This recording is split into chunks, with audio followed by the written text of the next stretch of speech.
For many years, the tragic passing of Princess Diana has remained an unsolved mystery that continues to haunt the world. Despite countless theories, investigations, and debates, there are still shadows no one has dared to fully expose until now. Recently, Diana's brother, Mayor Earl Charles Spencer, unexpectedly broke the long silence he had maintained for nearly 3 decades. A brief yet profoundly powerful statement has left the media stunned and the public speechless. What prompted him to speak out at this moment? Is he hinting at secrets long buried behind palace walls? And if his words are true, who may have played a part in the tragedy named Diana the Royal Life? Once seen as glamorous and untouchable, suddenly appears more fragile than ever. And the truth, if fully revealed, could alter the world's perception of the House of Windsor forever. Stay with us as we uncover the shocking revelations behind the emotional confession of the brother who once vowed to protect Diana at all costs. Diana was different because of her sincerity. In the eyes of the public, she was not only a beautiful princess, but also a woman who dared to live honestly with her emotions, dared to cry in front of the cameras, dared to admit the pain in her marriage, and most importantly, dared to fight for what she believed was right. It was precisely this very human vulnerability that made her extraordinary in the eyes of the people. They saw a part of themselves in her, a woman who also knew hurt, who also loved, who also made mistakes, and who wanted to be heard. People loved Diana because she always appeared in places no one expected: in hospitals, in orphanages, beside the homeless, in the war-torn, mine-ridden regions of Angola. There was no distance between her and those suffering. She would bend down, listen, hold hands, fearless and unguarded. To them, she was not a distant princess, but a friend, an angel in human form. In her final years, and when her marriage was broken and she no longer held the title Her Royal Highness, the public's love for Diana grew even stronger. They did not turn their backs, did not judge instead. They embraced and protected her like one of their own family. Every step she took was watched. Every word she spoke made the media erupt. But above all, there was a profound empathy millions felt for a heart that was always wide open. Funeral procession of Princess Diana. The world stood still on September 6, 97. Millions of people lined the streets of London, while over 2.5 billion more watched from their television screens across the globe. The funeral of Princess Diana was a moment of collective mourning, a day never to be forgotten in British history. But among all the sorrowful images of that day, one stood out more than any other: two young boys, Prince William and Prince Harry, walking behind their mother's coffin. The sight was heartbreaking. William, only 15, and Harry, just 12, marched with quiet, somber faces as the crowd wept around them. The weight of grief, duty, and expectation all pressed down on them as they took each step. It was an image that would define their childhood, haunting Harry for decades. And what most people didn't know then was that this was never their choice. The person who fought against it the hardest, their uncle, Charles Spencer. What you are about to witness is heartbreaking, so keep watching to discover why. Charles Spencer is Diana's younger brother, the man who had grown up alongside her, the one person who understood the pain she had endured within the royal family. When the burial committee informed him that Diana's sons would walk in the procession, his reaction was instant and firm. Never, according to Spencer. He had been speaking with a Buckingham Palace courtier, discussing the arrangements for the funeral, when the plan was casually mentioned to him. The idea alone stunned him. The thought of two young boys, fresh in their grief, being paraded in front of the world seemed unthinkable to him. He refused outright. She would never have wanted them to do this, Spencer recalled saying, but his protests were met with cold resistance. The response from the palace was direct. It has been decided, but Spencer didn't back down easily. He pushed, argued, and demanded that the plan be reconsidered. He pointed out that it was cruel, unnecessary, and profoundly unnatural to make children walk behind their mother's coffin with cameras zooming in on their every expression.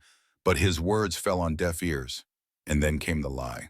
At some point in the discussion, Spencer was told that William and Harry wanted to do it.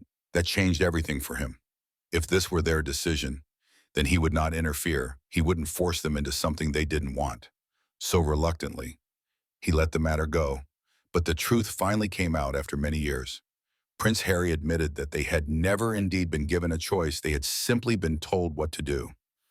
As a 12-year-old, Harry had no power to refuse, he followed orders. Spencer, who had believed he was honoring their wishes, later realized he had been misled. He had unknowingly stepped aside for something he would never have allowed had he known the truth. The morning of the funeral was heavy with sorrow. The streets were lined with grieving faces, people holding flowers, handwritten notes, and photographs of the princess they had loved so much. The air felt different, thick with grief, shock, and disbelief. And then they appeared. Charles Spencer walked beside Prince Charles, Prince Philip, and the two boys. The camera zoomed in on William and Harry. Their faces were pale, and their eyes were cast downward. Every step they took was scrutinized, every movement analyzed. The world saw them as brave, as dignified, but Spencer saw something else. He saw two children burdened with a duty they should never have been given. The walk from Kensington Palace to Westminster Abbey was long and painful. The sound of sobbing thundered from the crowd, but the boys never broke. They held themselves together, never letting a single tear fall in public. Harry later described it as numb, as if his emotions had utterly shut down. The entire event felt strange to him, like something happening to someone else. For Spencer, the pain of that day wasn't just about losing his sister.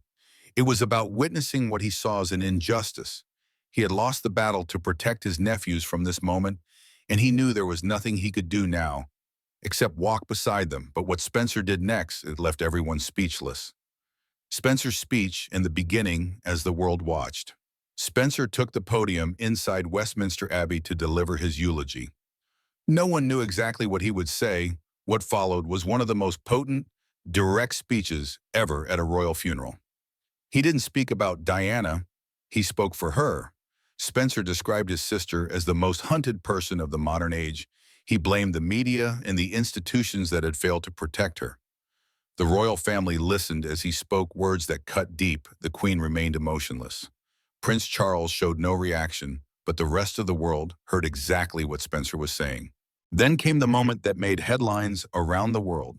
Spencer promised that Diana's blood family, not the Windsors, would always protect and guide William and Harry. It directly challenged the royal family's authority, a declaration that Diana's sons would not be left entirely in their hands. The response was something rarely seen at a royal event: applause.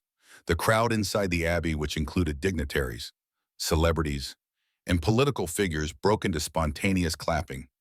It was unheard of at a funeral, but at that moment, Spencer spoke about what many felt: Diana had been wronged, and someone was finally saying it out loud. Sadly, things would not go the way Spencer had planned, as powerful as his words were. Spencer would later admit that keeping that promise was impossible. William and Harry were already deeply embedded in the royal system. There was no way he could remove them from it or personally raise them as Diana might have wished. The monarchy controlled their future, and he could do nothing about it. But that is not all. This is just the beginning of the story. Years later, Prince Harry would speak openly about how deeply that funeral affected him. He admitted that in today's world, such a thing would never be allowed to happen to grieving children. Times had changed largely because of Diana's influence, but no one had fought hard enough to stop it back then. For Charles Spencer, the funeral procession remained one of the most painful moments of his life. He has never softened his stance or changed his view that what happened to William and Harry that day was wrong. For the boys themselves, it was an unforgettable moment that would eventually lead Harry to question everything about the institution he was born into. But the funeral itself was just the public goodbye. The days leading up to it were filled with confusion, silence, and frustration. The world mourned. But the royal family remained quiet. Their response, or lack thereof, only added to the anger. And that's where we turn next, the moment Charles Spencer first received the devastating phone call. How the royal family reacted behind closed doors, and the chaos that unfolded in the immediate aftermath of Diana's death. Let's return to the early hours of August 31st, 1997, when the world changed forever in a tunnel in Paris. A black Mercedes carrying Princess Diana crashed while trying to outrun paparazzi. The impact was brutal. The car crumpled like a tin can. Inside, Diana was still alive but barely. The news spread fast, first as whispers, then as breaking headlines. The world didn't know it yet, but within hours, the most famous woman on the planet would be gone. And when the confirmation finally came, Diana, Princess of Wales, was dead but behind the scenes. A different kind of chaos was unfolding before the public even knew what had happened. Miles away in South Africa, Diana's brother, Charles Spencer, was asleep when the phone rang. It was a call he would never forget. The voice on the other end was calm but firm. Diana had been in a car accident in Paris. She was severely injured, no further details. Spencer sat up in bed, his mind racing. An accident. He knew how the press hounded her, how they chased her relentlessly. Had they pushed her too far this time? He waited, heart pounding, for more news. Minutes turned into an hour. Then came the second call. This time, the voice was different, colder. "I'm sorry, sir, she didn't make it." He knew exactly who to blame: the paparazzi. The same photographers who had hounded her for years had been chasing her car that night. But there was no time to grieve. The world was about to discover, and nothing would ever be the same. The reaction of the royal family will leave you completely speechless. Initial reaction of the royal family when news of Diana's death hit the airwaves. The reaction was immediate. Diana, Princess of Wales, has in fact been killed.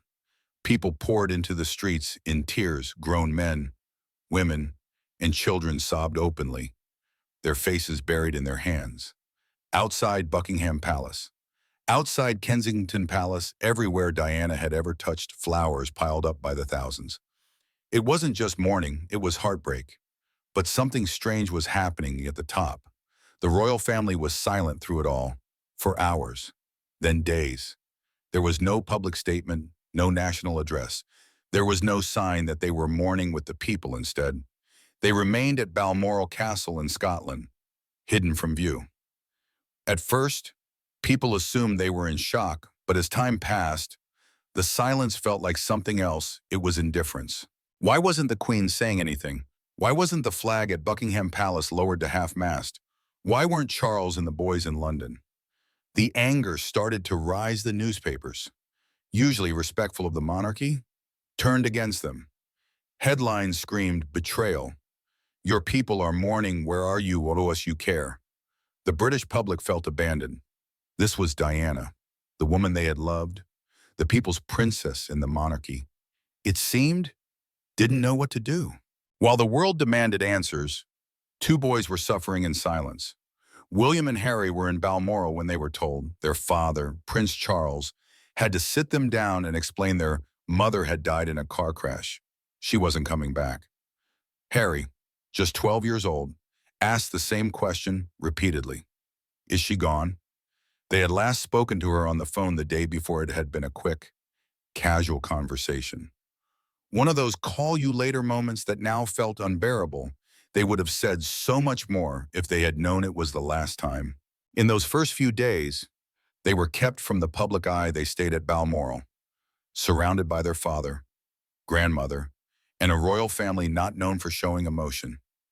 Years later, Harry would admit that he felt confused. The world was crying, but there was just silence inside the palace. No one talked about Diana.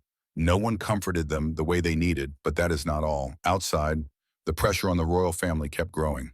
Eventually, the Queen had no choice but to act. The outrage was too loud to ignore. On September 5th, 5 days after Diana's death, she finally addressed the nation, sitting in front of cameras. She spoke of a remarkable human being and praised Diana as a loving mother. "I want to pay tribute to Diana myself. She was an exceptional and gifted human being, and especially for her devotion to her two boys," she said. She understood the people's grief and that they had lost someone irreplaceable.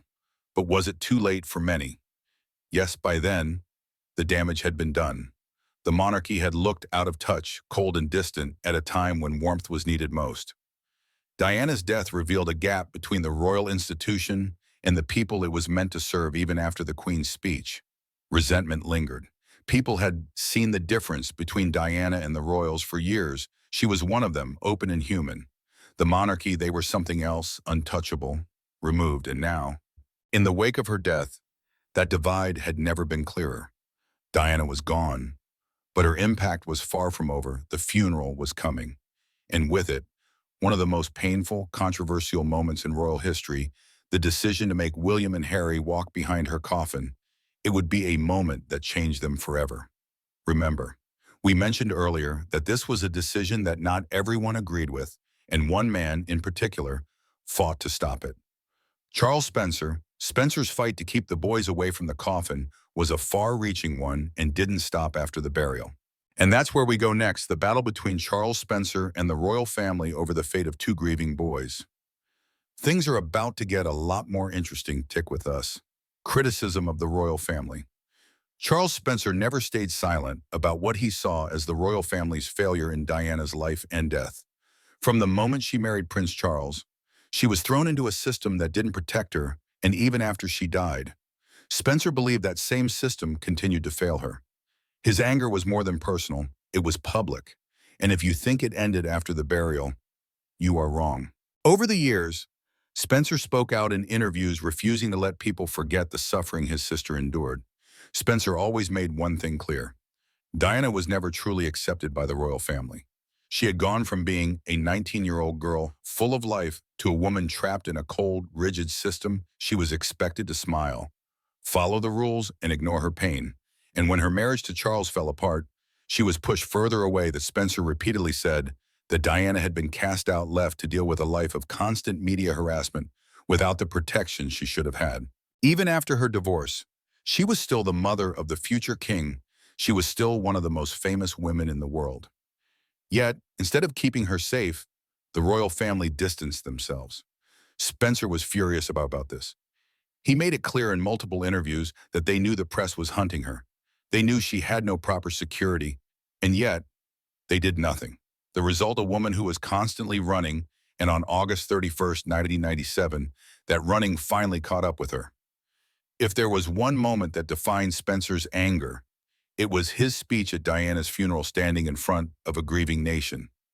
He didn't hold back. He called out the media for chasing his sister to her death, but he also sent a direct message to the royal family. He said Diana needed no royal title to continue to generate her particular brand of magic. It was a bold statement. In other words, Diana's power had never come from the monarchy. It had come from her. She didn't need them. They needed her. But Spencer's final statement was what shocked everyone. He promised that her sons, William and Harry, would be protected from the same fate. He said that Harry and William's blood family would do all they could to continue the imaginative and loving way the royal family was steering these exceptional young men. Many saw this as a direct attack on the royals. Spencer was making it clear, you failed Diana. But we won't let you forget her sons. The reaction was explosive. Inside Westminster Abbey, the Queen sat stone-faced. The royal family didn't applaud. How could they? But outside, the people did. The streets of London erupted in cheers. Spencer had said what millions were thinking for the first time. The monarchy was being called out, not in whispers, but in front of the world. Spencer never softened his words in later interviews. He described the royal family's treatment of Diana as inhumane. He said she had been used when they needed her and discarded when they didn't. He also revealed that she had turned to him in deep distress. She had called him, crying, telling him how lonely she was, how trapped she felt, how no one was listening, and yet nothing changed. His criticism of the royal family remains one of the most honest, raw accounts of Diana's life behind palace walls. He never sugarcoated the truth. He never tried to make peace, because for him, Diana's story wasn't just about tragedy. It was about injustice, and that injustice didn't end with her. It continued with her sons, William and Harry, especially Harry, who later said he felt the same lack of protection his mother did. You are about to witness how Harry, years later, would take the fight even further, walking away from the royal family, completely. Harry's fight against the system. Spencer didn't just blame the institution, he blamed specific people. He believed those within the palace wanted Diana to be broken. People didn't like how popular she was and how much attention she took away from the rest of the royal family. In one interview, Spencer said Diana was the most hunted person of the modern age, and she was left to face that alone. Even after Diana died, Spencer believed the royal family failed her again. He was deeply frustrated with how her funeral was handled. He never agreed with making William and Harry, just 15 and 12 years old, walk behind her coffin in front of millions. He thought it was cruel. Spencer fought against it. He argued with palace officials, saying the boys were too young. But in the end, his protest didn't matter. The decision was made. Years later, Harry himself admitted it had traumatized him. William, too, said it was something no child should have to do. Spencer had been right, but once again, the royal family hadn't listened. Even now, decades later, Spencer's words still echo. Diana's story didn't end with her death. It lived on through her sons, especially Harry. Charles Spencer had spent years speaking out about how the institution failed Diana, but in the end, Harry would take action. He would walk away, refusing to let history repeat itself. From the time he was a child, Harry was compared to his mother. He had her rebellious streak, warmth, and most of all, deep discomfort with the royal system. He never forgot how she was treated. He remembered the press hounding her, the way she was left to struggle alone, and most painfully, how she was gone in an instant, chased to her death by the very media she had spent years trying to escape. That trauma shaped him in interviews. He later admitted that every time he saw paparazzi cameras flashing, it took him back to that night in Nine. He saw history repeating itself, not just with himself, but with Meghan, his wife. That was the moment he did something that shook the whole royal family. He left. He saw Meghan facing the same treatment Diana had endured: negative headlines, attacks from within the palace, a lack of support, and just like Diana, Meghan was struggling. He refused to let it happen again. In one of his most emotional interviews, he said he saw history repeating itself and was helpless to stop it. But unlike Diana, he could escape, and so he did. In 2020, Harry and Meghan made the shocking decision to leave the royal family. They moved to the U.S., cutting official ties with the institution that had defined their lives. It was the boldest move any royal had made in modern history, but for Harry, it wasn't rebellion, it was survival, even in his departure. Harry was following his mother's path. Diana had tried to break free in the years before she died. She had distanced herself from the monarchy, found a new life outside royal duties, and started speaking out about her struggles. She was redefining what a royal could be. Harry was now finishing what she started. And Charles Spencer, the man who had fought so hard to defend his sister's legacy, quietly supported Harry's decision. While he didn't make public statements, it was clear that he understood why Harry left after all.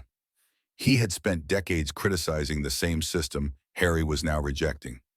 Thank you for staying with us until the end of the video. Do you think the Spencer family could have done more to support Prince Harry and Prince William during difficult times? We'd love to hear your thoughts and opinions in the comments below.